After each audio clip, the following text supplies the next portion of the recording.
lead representatives on economic matters from the People's Republic of China over the weekend in Switzerland. As President Trump has said, the United States and China have been talking for some time over the course of the administration, and now teams from both countries will meet in person to continue discussions. You can be certain that President Trump and his trade team will ensure we work to achieve the best deal possible for America. In other news, the Trump administration just announced a new incentive for illegal aliens living in the United States to self-deport. Eligible illegal aliens who now use the CBP Home app to self-deport will receive a clear, safe way to leave the United States. Their plane tickets home may be paid for, and they will receive a $1,000 stipend once we have confirmation that they have left our country. This new feature will allow illegal aliens to have a planned departure out of the country and to leave as soon as possible in a dignified way. If illegal aliens make the right decision here and submit their intent to depart through the CBP Home app and pass extensive vetting, they will be temporarily deprioritized for ICE detention and enforcement action before their scheduled departure. And leaving voluntarily in this matter may improve their legal immigration options in the future. This initiative will also save massive amounts of money for American taxpayers. Voluntary departures are much more cost-effective than traditional removals. By deploying the CBP Home app in this new way, President Trump is aiming to reduce the need for costly arrests, detentions, and court proceedings. Currently, the average cost of traditional removal is more than 17 detentions and court proceedings. Currently, the average cost of traditional removal is more than $17,000 per illegal alien. Our projections estimate that the use of the CBP Home app will massively reduce that financial burden by approximately 70%, so taxpayer dollars can be redirected and our brave immigration law enforcement officers can focus on removing the most violent illegal aliens hiding in our communities. Finally, it was announced this morning that First Lady Melania Trump secured a $25 million investment in President Trump's budget to provide housing and support for youth transitioning out of foster care. And in recognition of the 7th anniversary of Mrs. Trump's Be Best initiative, the U.S. Department of Housing and Urban Development allocated funds toward the agency Foster Youth to Independence program. Yesterday, Mrs. Trump hosted a special celebration of military mothers with the president, bringing together 150 military moms from around the country to recognize their service, not just in their home, but for our country. For those of you who were there at the events yesterday like I did, I have no doubt you will join me in recognizing how truly special those moments were. So let's get to questions. Here in our new media seat today is Andrew Egger, the White House correspondent for The Bulwark. The Bulwark is a new media company launched in 2019 with hundreds of thousands of readers on Substack and more than 1 million subscribers on YouTube. Andrew, please kick us off. And thanks for being here. Yeah, thank you for having me, Karoline. The president posted another ad this week for his Trump meme coin. The group that's running that coin is encouraging people to buy in order to win a dinner this month with the president. Why is the president planning to attend a dinner for the top investors in his coin? Look, the president is abiding by all conflict of interest laws. The president has been incredibly transparent with his own personal financial obligations throughout the years. The president is a successful businessman, and I think, frankly, it's one of the many reasons that people reelected him back to this office. There are at least some people who are buying this coin who seem to view it as an opportunity to influence the president's views. There was a logistics company this week that said they would buy $20 million in the coin in order to advocate for free trade between the U.S. and Mexico. If buyers are buying for that reason, are they wasting their money? Look, I can assure you the president acts with only the interests of the American public in mind, putting our country first and doing what's best for our country, full stop. That's his intention, and that's what he's focused on. Kristen, good to see you here today. Welcome back. Caroline. Thank you. Glad to be back. So on those China talks, what does President Trump expect to come out of those talks, and is he going to be disappointed if his team can't secure a deal? Well, look, the president is very confident in his Secretary of Treasury, Scott Bessent, and of course Ambassador Jamieson Greer, who has played an instrumental role in all of these trade negotiations as well. I think yesterday's success, the announcement of a trade deal with the United Kingdom, is a great first step. Again, many said in this room it couldn't be done. Now we are moving forward with many other countries. We're talking to dozens of our trading partners around the world, but of course China is a major country, a major player in this space, and the president has said, and he's right, China needs the United States of America. They need our markets, they need our consumer base, and Secretary Bessent knows that he's going to Switzerland this weekend with the full support and confidence and trust of the president here at home. Jack? Thanks very much, Caroline. Two questions. First, can you give us an update on U.S. efforts to mediate or have an impact on the conflict between India and Pakistan? Sure, I absolutely can. This is something that the Secretary of State and, of course, now our National Security Advisor as well, Marco Rubio, has been very much involved in. The President has expressed he wants to see this de-escalate as quickly as possible. He understands these are two countries that have been at odds with one another for decades, long before President Trump was here in the Oval Office. However, he has good relationships with the leaders of both countries, and the Secretary of State, Marco Rubio, I spoke to him just yesterday. He has been in constant communication with the leaders of both countries, trying to bring this conflict to an end. Just one other question. Yesterday, we saw the news of the new Pope. Before Pope Leo became Pope Leo, there were some critical comments that he made about President Trump and about Vice President Vance on his then X account. Does the White House have any reaction to those comments? The President made his reaction to Pope Leo's announcement yesterday very clear. He is very proud to have an American Pope. I think it was a surprise to everyone. I saw the news media was surprised to report on that yesterday, but it's a great thing for the United States of America and for the world, and we are praying for him.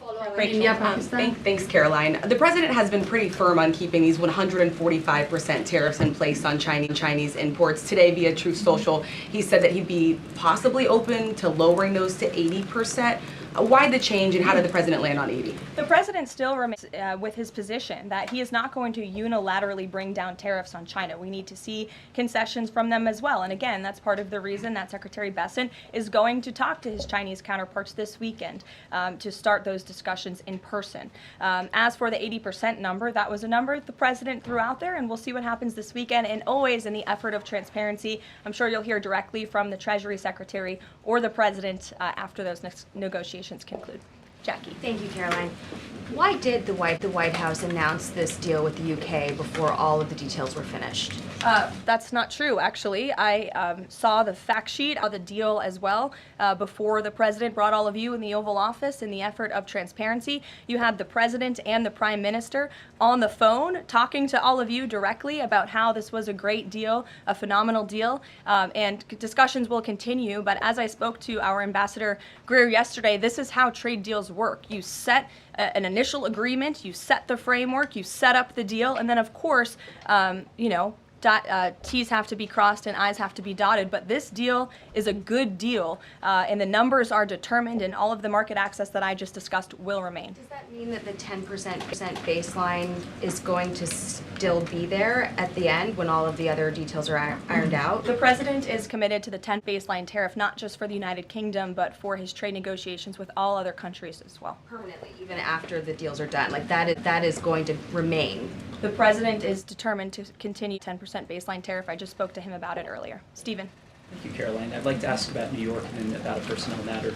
On New York, the mayor, Eric Adams, is here today. Could you tell us anything more about the visit, who initiated it, what they're talking about? And also, is there any comment from the White House on the air traffic control issues in New York? All I will say on Mayor Eric Adams, he requested a meeting with the President, and the President was willing to take it. If the President wishes to discuss his private meeting afterwards, I will let him do that himself.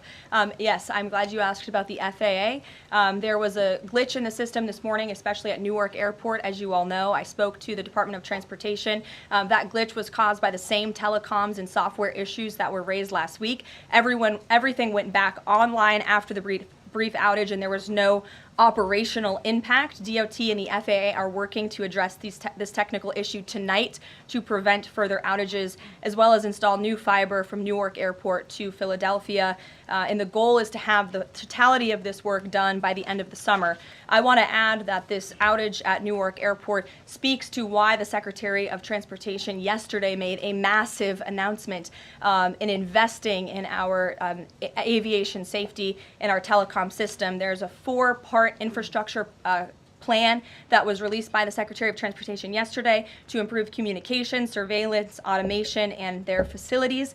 They want to replace the antiquated telecom systems with new fiber, wireless, and satellite technologies, replace more than 600 radars, which have gone way past their life cycle, and address runway safety. They want to build 6 new air traffic control centers for the first time since the 1960s and replace towers as well. They want to implement new modern hardware and software for all traffic facilities to create a common platform system throughout the towers. These are much needed changes. This is a very bold plan by the Department of Transportation. I think it's unfortunate that the previous administration sat on their hands and did nothing, but how grateful we are that we have a Department of Transportation and a secretary and a president who's willing to take bold action and change. The personnel matter, Go Caroline, ahead. could I ask? Thanks, Caroline. Just going back to India, Pakistan, can we expect President Trump to get in touch personally with the leaders of those countries to try and de-escalate this situation? If and when that happens, we will certainly let you know. Natalie. Thanks, Caroline. I have a question about the Middle East trip.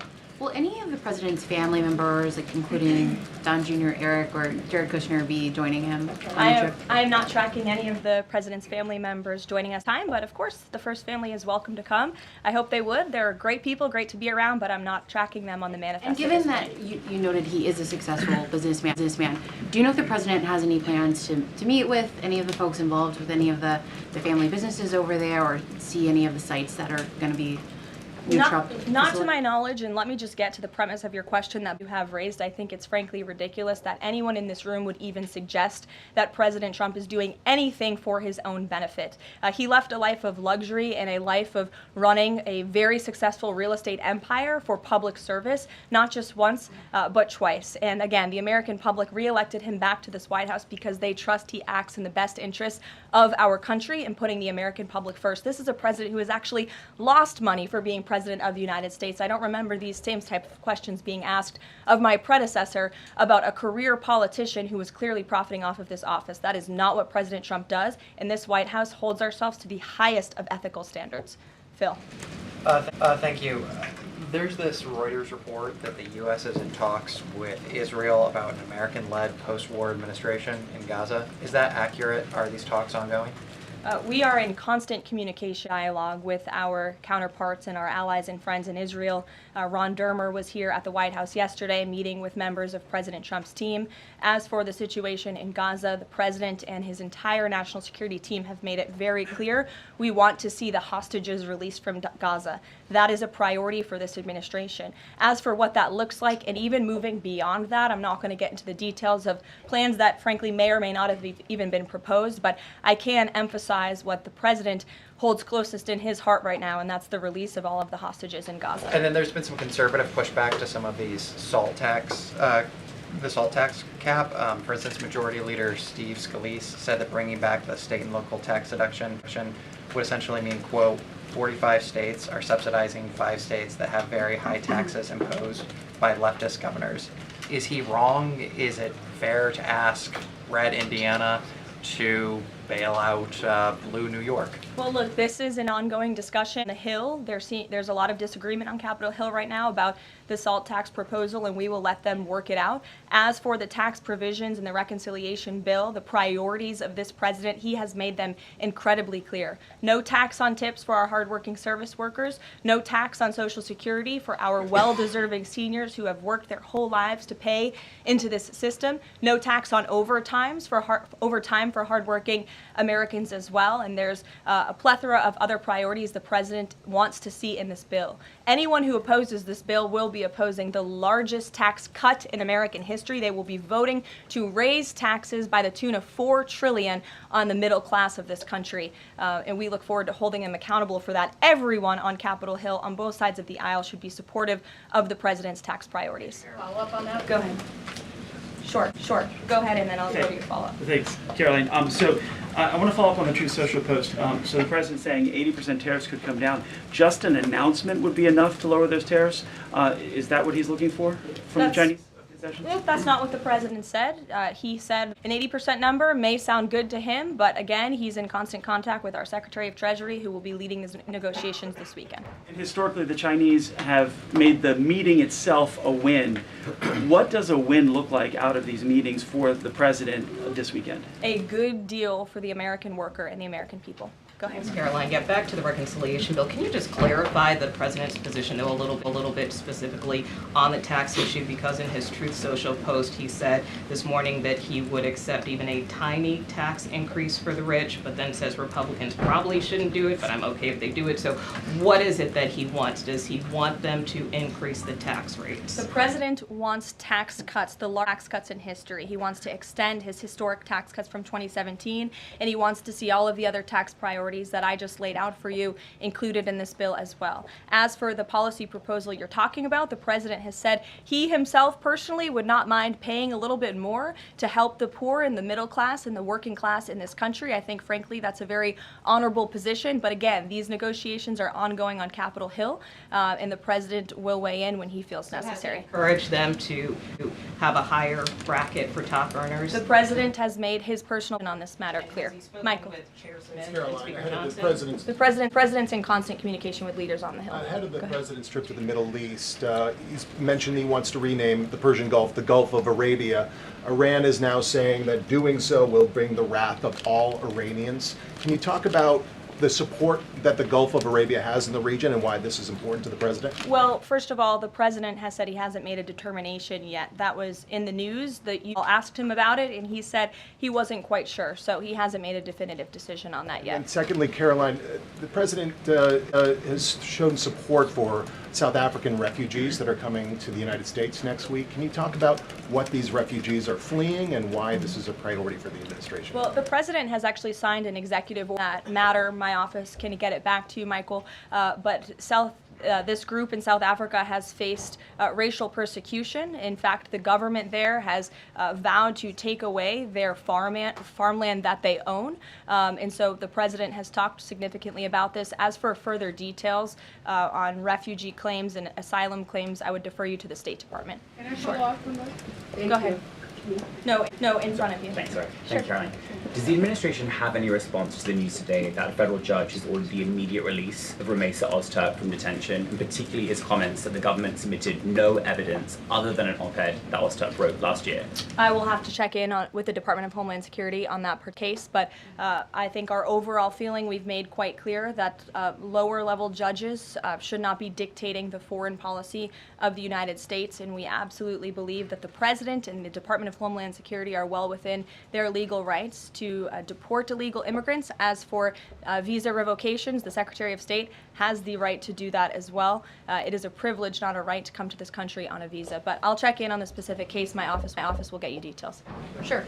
Caroline, yesterday the administration appears to have started dismantling the Consumer Product Safety Commission. This is the federal agency, an independent one that does recalls and is responsible for product safety. Does the administration not believe that it's important, to keep toys and cribs? I mean, you're a young mom, off of the product of the market. It's a federal agency within which branch? The executive branch. Who's the head of the executive branch? The President of the United States. Created by Congress. He has the right to fire people within the executive branch. It's a pretty simple answer. Francesca. Thanks. One foreign policy one and then a domestic policy thing, if I could. As far as the president's trip goes next week, is he planning to meet with the FIFA president in either Saudi Arabia or Qatar? And if so, could you give us some more details about that?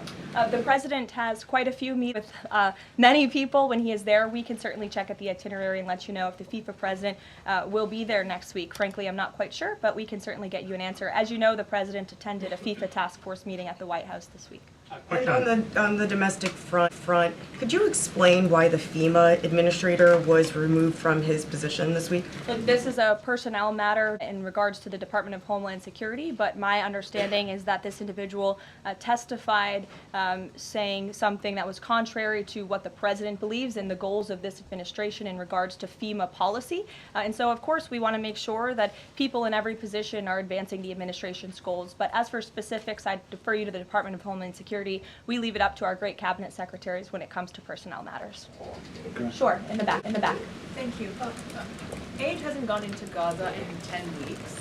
Israel says that this is a policy to pressure Hamas in the negotiations, in the ceasefire negotiations. Is this a policy that this administration supports? The president answered this week. He said that he wants to ensure that aid into Gaza, but we have to do it in a responsible way to ensure it doesn't end up in the hands of terrorists. So this is something the administration is actively working on, and when we have a policy to announce on this definitively, we can certainly let you know. Can you talk about this effort for the U.S. to take over the distribution of aid in Gaza, to exclude Israel, but also international organizations said this effort militarizes aid? I would reject that characterization by whatever group citing. Kelly. Caroline, thank you. I want to get back to the First Lady Melania Trump dealing with foster children. That's an important component in American life to see what happens to the future of our children, particularly in foster care.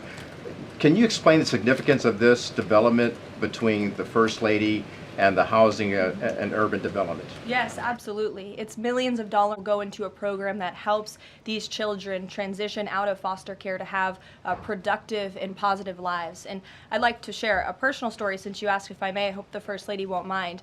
I was at an event in Florida last year, and I was approached by a gentleman who was a foster dad, and he had taken in, I think it was 6 or 7 foster children. And he spoke to me. He had recognized me in my work for President Trump's campaign at the time. And the little boy who was with him talked about the personal relationship that he had with First Lady Melania Trump.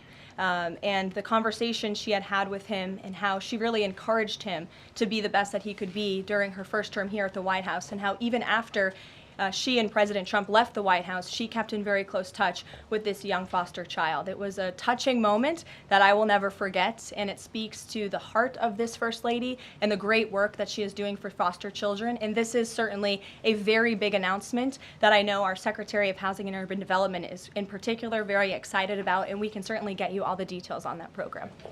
John. Thanks a lot, Caroline. I want to ask you about the trade deal that the President announced yesterday with the UK as it relates to the auto sector. Sure. The trade group that represents the big three here in the U.S. believes that it may put the big three automakers at a competitive disadvantage. What the trade group says is that it will now be cheaper to import a UK vehicle with very little American content than a USMCA compliant vehicle imported from Mexico or Canada with just 50% American content. What's your response to that criticism coming from this group? Well, first of all, let's be clear about what the deal does. It sets a 10% rate on auto imports for the first 100 cars that are imported into the United States. 100,000 cars, thank you. That would be very few cars. 100,000 cars imported from the United Kingdom. After 100,000 vehicles, it goes back up to a 25% tariff. And as for our U.S. auto manufacturers, our auto industry, the President wants to put them on the best pedestal to compete. And by the way, if they produce vehicles right here in the United States of America, they will face no tariff at all. I would argue of any industry, the President has spent more time talking to and listening to the concerns of our auto industry here at home. He hears them, he believes in them, he wants to see them produce their vehicles here in the United States of America. This is a good deal for them too. Is this a model for European and Asian vehicles as well, what we see coming out of the UK trade deal with the US? Look, all of these deals are going tailor-made. The President has said that from the beginning. It's very apropos that the first trade deal was announced between the United States and the United Kingdom, one of our oldest and greatest allies, but each country has unique concerns and challenges in terms of American industry. We need to open up markets in every single country, and obviously the needs are unique, so our trade team is looking at each country and the advantages that we can pursue for American industries and American workers. Sure. Happy early Mother's Day. Oh, thank you. The President said yesterday that he would be speaking with Zelensky shortly. Did that call happen yesterday, or do we expect that to happen in the near term? The call happened yesterday. President Zelensky called the President to tell him that the critical minerals deal had passed the parliament in Ukraine. I talked to the President about that call. He said it was very good and productive, and of course the critical minerals deal is great for Ukraine, but also of course for the United States of America and our taxpayers here. It was a good call, and they also spoke about, of course, the ceasefire that the President proposed, the 30-day ceasefire between Russia and Ukraine, which we know Europe is on board with, and we hope both countries will agree to. So next week, do we expect President Putin, is there any chance that he could meet with Trump while he's in the region? The President answered this today. Not going to happen. Question on ceasefire. Has he got any reaction from Zelensky or Putin on the proposal for ceasefire? Is he satisfied by the reaction to that proposal? Not to my knowledge, but certainly if there is reaction and updates, I'm sure you'll hear directly from the president. The president fired the Librarian of Congress. Why did he choose to do that? We felt she did not fit of the American people. There were quite concerning things that she had done at the Library of Congress in the pursuit of DEI and putting inappropriate books in the library for children, and we don't believe that she was serving the interests of the American taxpayer well, so she has been removed from her position, and the president is well within his rights to do that. John. Thank you, Caroline. Happy Mother's Day as well. Thank you. President Trump ran on delivering the biggest tax cut in history, got over 70 million votes. Right now, you got a handful of obstructionists in the Republican conference that are saying they're not going to go along with his tax cut package. You just said those that don't will be held accountable. What is your description of being held accountable? Well, look, I think they'll be held accountable by the voters in their respective districts if they choose to vote for a tax hike to the tune of $4 trillion, which would raise taxes to thousands of dollars per household in this country. The president has great political instincts. That's why he's back in the Oval Office, and Capitol Hill should follow his lead. As for the president, speaking of him, he will be signing executive orders later this afternoon. We are happy to provide more information on those executive orders if you wish. Thank you for the Mother's Day wishes, and happy Mother's Day to all of the moms in the room. And don't forget to call your mom this Sunday. We'll see you guys later. Have a good weekend. Thanks,